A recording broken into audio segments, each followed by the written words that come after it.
You are listening to the regular version of Sexy Marriage Radio. smrnation.com.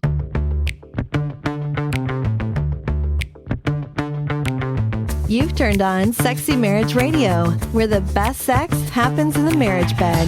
Here's your host, Dr. Corey Allen.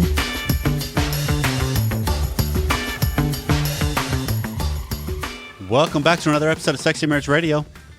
We're alongside my wife. It's so good to be here. Each and every week, we take out some time to try to speak to what's going on with the SMR Nation. Mm-hmm. And currently, since this is episode 499, that means, if you do your math right, dun, dun, dun, next 500. week is 500.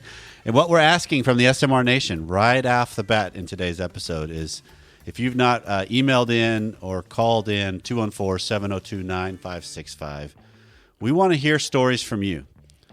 We're asking you what are the wins you've got, the successes you've had, just nuggets you've taken away. Right, just things that just resonate with you from our whole journey here with SMR Nation and each and every week, because it's pretty fascinating. 500 is a big accomplishment, and we haven't done it alone. Mm-hmm. So obviously we'll have some fun with next week's episode. And we're wanting you to be a part of it. So email feedback@sexymarriageradio.com or call us 214-702-9565 is the voicemail line. Mm-hmm. And share parts of your story with us. We'd love to hear it. On the other note, yes, Merry Christmas to everyone in the SMR Nation, since this is Christmas week. It is. Hope that you have safe travels if you are out and about, and safe time with family. Or save Zoom calls if that's how you're seeing your family this year. Absolutely, because it is a different time with 2020 coming to a close.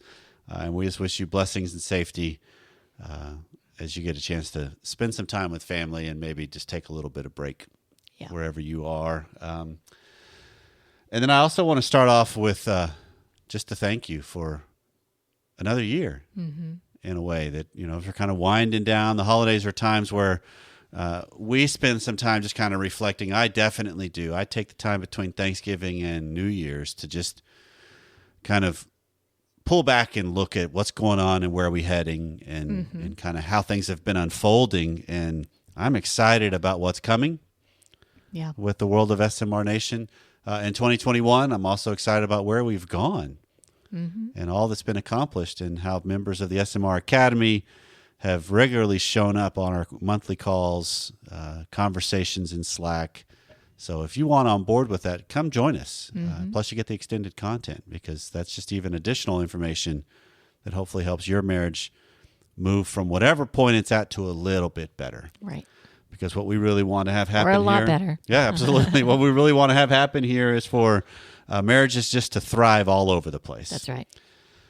So coming up on today's regular free version of Sexy Marriage Radio is a couple of your emails and our answers, but we're not going to answer an email. We'll actually answer on the air.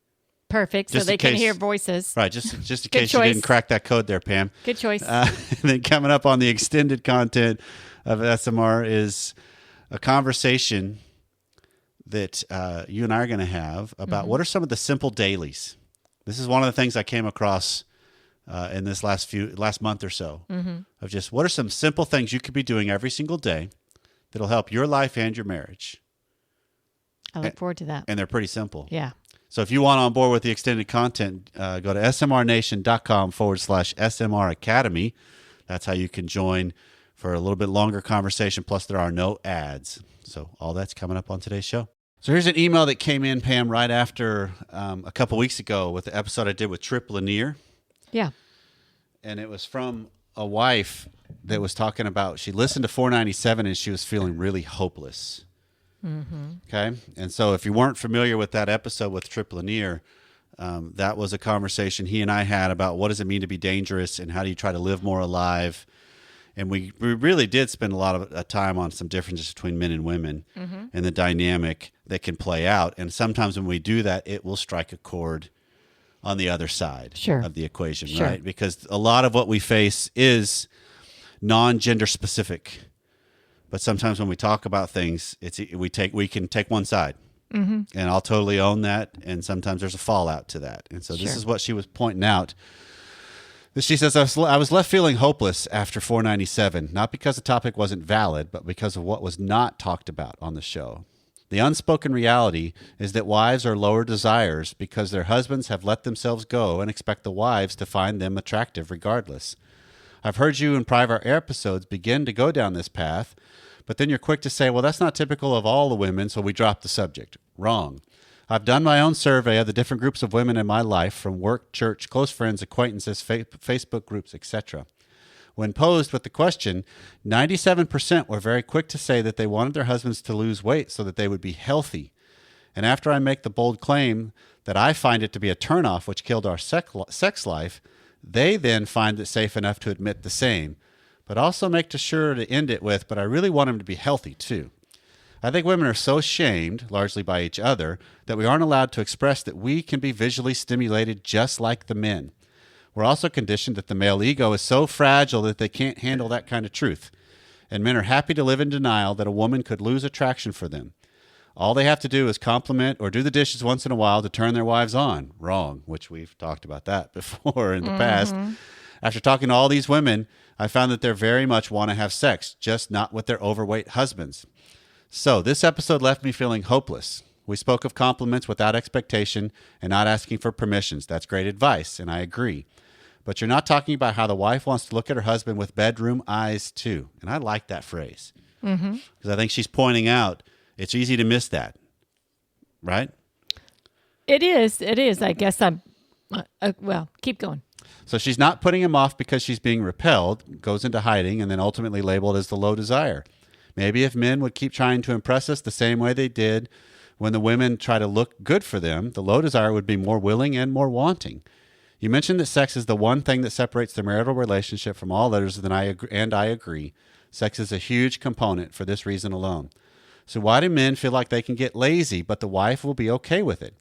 The visual turnoff is a problem all on its own. I don't have to mention the compounding factors of overworked wives for men who don't pull their share of weight in the home.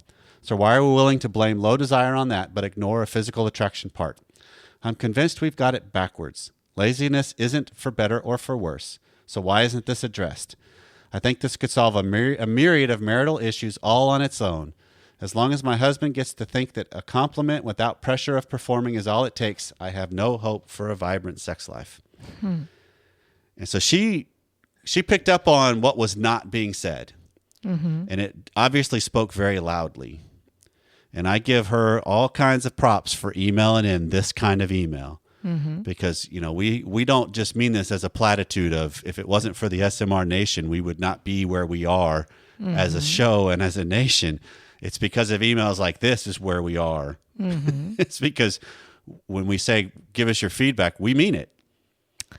Yeah, right? We want people speaking their mind. I don't know that there's anything here we don't agree with. It's pretty broad sweeping generalities, just like we try and preface, right? Your comment of sometimes it's a what is the word I'm looking for? Generic. The stereotype of things. Thank you. Stereotype. Certainly, women.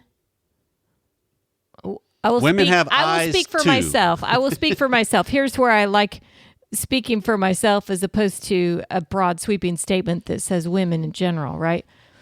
Women, I have eyes too. I do want a man that keeps up with himself, and it does have an effect. I mean, we have a lot of men email in, and we've had women say the same thing. You know, if he's not keeping up with himself, it's not a turn on. It's a turn off. It's quite the opposite. And so both genders have to keep that in mind. Absolutely. But I will also agree with the way she's framing this. I will agree that the pressure, because a woman is more likely, quote unquote, the lower desire, it just compounds the issue of putting even more pressure on, well, why isn't she accepting of who we are? Yeah, well, I took for what her to say early on, it sounded like she's saying women are lower desire because their husbands have let themselves go. And I don't know if it's 100% because, or this is just compounding and makes that worse. Totally. And I think we have to add a caveat, because when we're talking about system dynamics, this is one of the truisms I really believe in. Systems, at their core, there is not linear causality. Right. Right? So I let myself go, quote unquote, or I put on some pounds or things shift, does not automatically equate to X. Mm-hmm. Because there's too many other variables and too many other factors. But what she's acknowledging, and I think we need to acknowledge too, or I will for sure, because you're kind of pointing it out too, it is a factor and it needs to be addressed. And we have covered it in some regards with some of the people that have emailed in that have been specific, because it does not line up with, hey, I say I want to look good and I want to be working out and be in good physical shape and prolong my life, but that I don't. And then that all lines up to making it a negative connotation, because I announce an intention and I don't follow through. Those are big dings, let alone the fact that if you do let yourself go, that's another ding. And so I think we have to recognize that this is true on both sides of this equation. Well, it's true on both sides of the equation. And you look at this. Is it truly laziness? There's people that seriously have thyroid problems or issues that come into play, right? Is it truly laziness? I'm assuming there is a looking at the whole person. And that's where the map comes into play, because in your spouse, when they say something and they're just hoping to placate and get somebody off their back versus they say something and it lines up with, that's where they're heading. Yeah. And there's a different pressure that comes along with that dynamic. That's what we touch on. It's how changes are created in marriage. It's where, if I look back on our journeys, especially because I think what she was pointing out initially is all of this, I think for each person, we need to individually be responsible for the longevity and the health of our own person. And that means, how do we conduct ourselves? What do we do for our health? How do we feed and fuel our body? What do we do to keep it active? All of those factors are a part of this. And how do I view this as this is for my benefit and for the benefit for those that I care about? Those all matter. But I look at our journeys, the way we have changed over the years, from raising a family to evolving to getting older.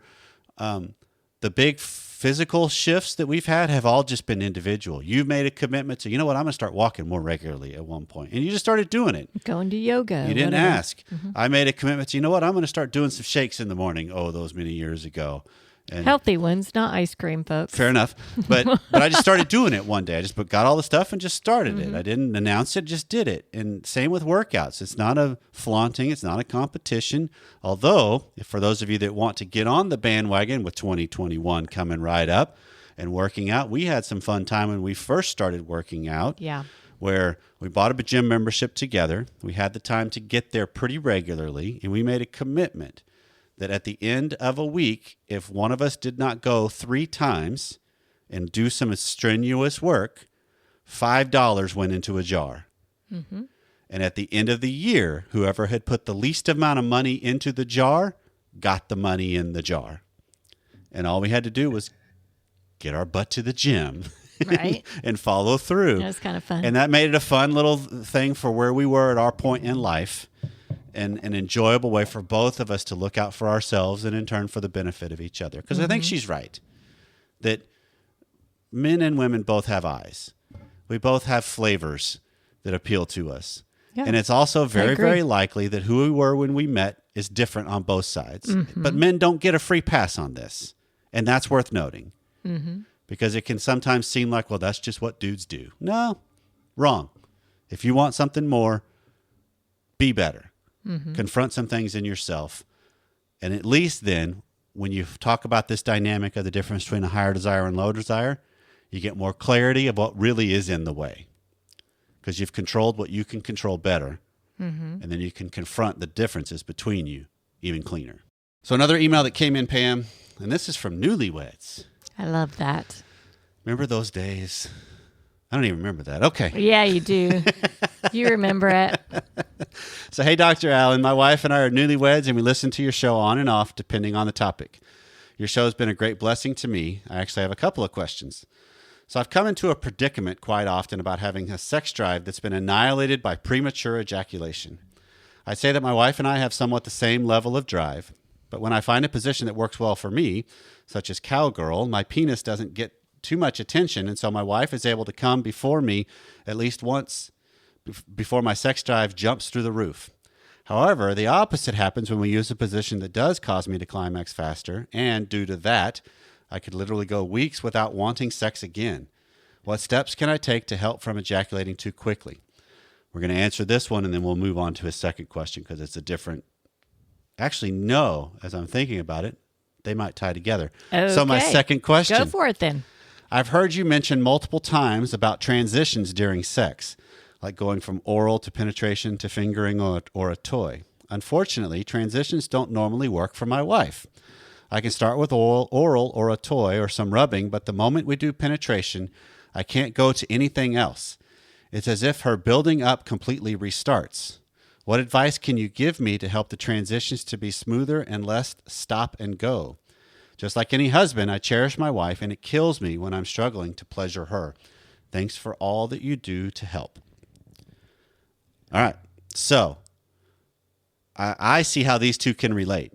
Well, then go for it. Because he's talking about one of the things he wants to do is prolong the experiences. Mm-hmm. And one of the ways to prolong an experience for a man is to switch things up. Mm-hmm. Because it gives you a little bit of time to kind of come down off of the edge that you're heading up. Mm-hmm. And so you get a chance to kind of regroup, start a different way, position, moment, whatever. Mm-hmm. But it's disruptive to a woman. At least it is to his wife. Well, that's why it prolongs for a man, because it's a little disruptive, right? So it's disruptive to both. Okay. Hopefully she can stay in the game. Right. And isn't this kind of normal, especially in newlywed, right? You're figuring out the Right. body and the brain and how it all works together. Right. And so probably most men out there, when they were newlyweds, probably could relate to this issue. Oh, sure. And because you're talking about a heightened level of anxiety because of the novelty, the newness, the uncertainty, the naivete that's going on. And so one of the ways that I think you help deal with premature ejaculation in this context is communication. You just have some conversations with her about, hey, and some of these positions, they're fantastic, but with some of the others, if we were wanting as a joint agreement of a longer experience, I want to change it up to keep it from happening too fast.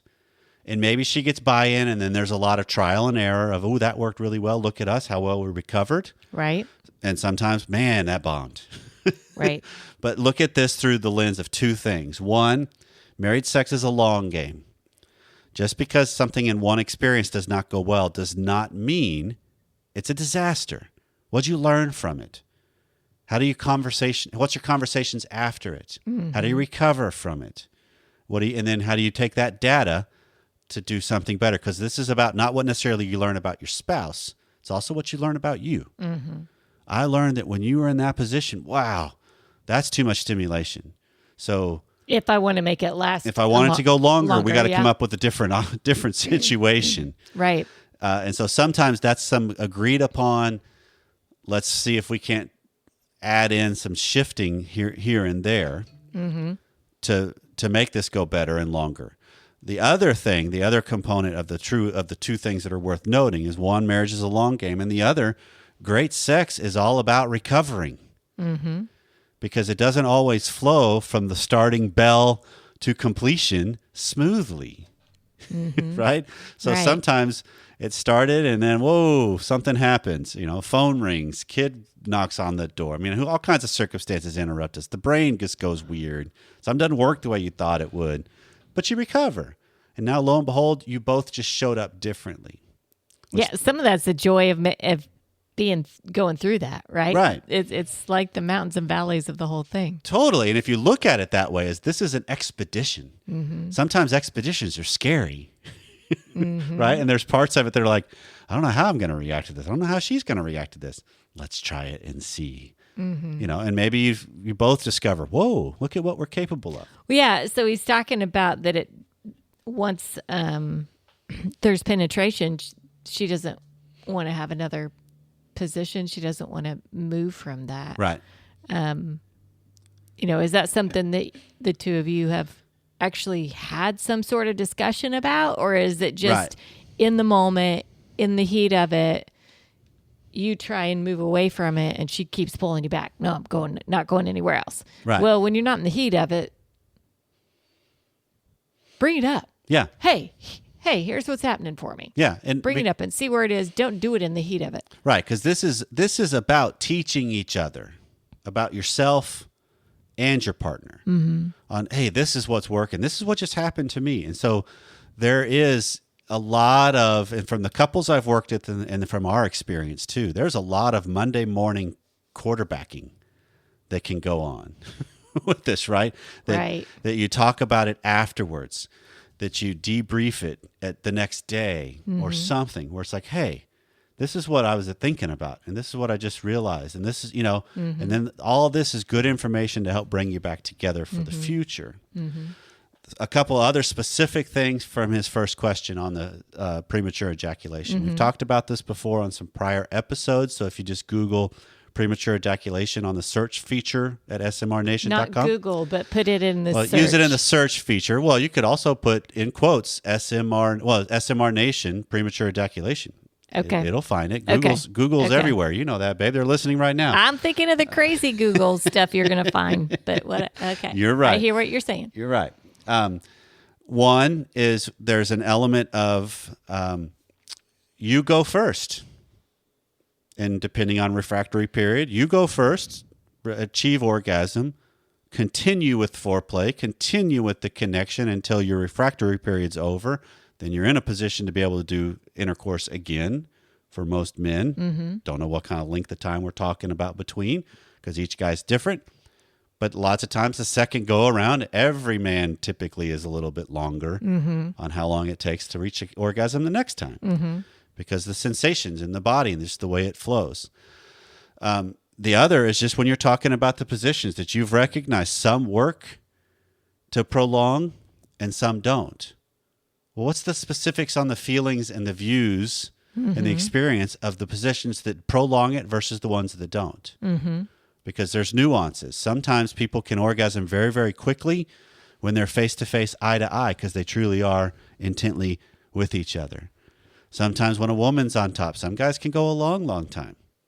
And when he flips her over, that's when it's over. It's just sometimes. Is that because of the sensation typically and the position? This is just from the stories I've heard. I'm just going through the Rolodex of clients that have talked to this detail with me in sessions, that every position has a different meaning for each individual couple. So this is, okay, I got you. And so it's figuring out what means what to each person in that couple and in that dynamic.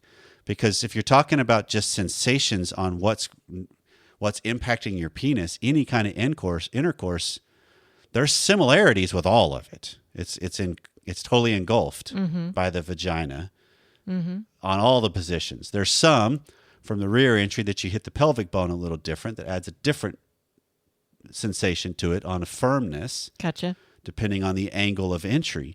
But so a lot of it is coming down to the visual nature and the pleasure a wife gets out of it. Because for a lot of men, I have heard the stories of when a wife is really into it, it's hard to prolong it. Yeah. Because you just feed off of each other's pleasure at that point. So this is more communication. So then to the second question of mentioning transitions during sex, same path forward to me. Conversations about it of, okay, how does this throw you off?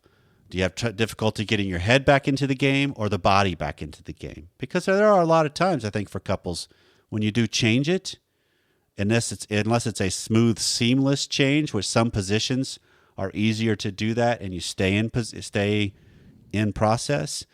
But if you're kind of going back down the playing card, if you will, or the playlist, then there are times where it's like, okay, wait, I lost the head game in this. So I need to get my head going again, which might mean we need to go back to this point or that point. Or did you just lose the lubrication and the engorgement? And so it's understanding. Yeah, bring in some gels or some. How do those play off of each other? Because what you're both wanting is a fight in the way you both are going after the script. You get that? What she's wanting is a different path than what he's wanting. Right. They're not wanting a fight. No. Maybe they do. Maybe they like the rough stuff. But the manner in which they're going about their goals is conflictual. It is conflictual. And Yes. so it's just recognizing, okay, how do we make this collaborative? Mm-hmm. And that's usually by we bring the dynamic out in the open cleaner. And it's trial and error, and it's figuring things out, which is the beautiful part of married sex, is this makes it a long game of, that didn't work that time. It might work next time. Or 25 times from now, because circumstances and we will be different at that point. But just looking through this lens of, okay, if you're really wanting to cherish her and figure out how to please her, have her help teach you on what will do that by how it unfolds with her, and then watch the signals, watch the signs. And I would say the same to her. Right. Watch the signals and watch the signs, because if you're wanting to really prolong it, speak up in those moments and say, hey, babe, I want this to go longer. Mm-hmm. And that might oh, that's so unromantic. No, it's really not in the whole scheme of the story. It's not. And it may be weird the first time. Mm-hmm. Maybe you're already discussing these things, but the second time, it's not so much. It's there and it's already on the table, and we're always communicating anyway. Right. So how about start True. using words at times too? Right, exactly. Hey, Corey and Pam. My wife and I have been married for 31 and a half years, and we have 4 grown children.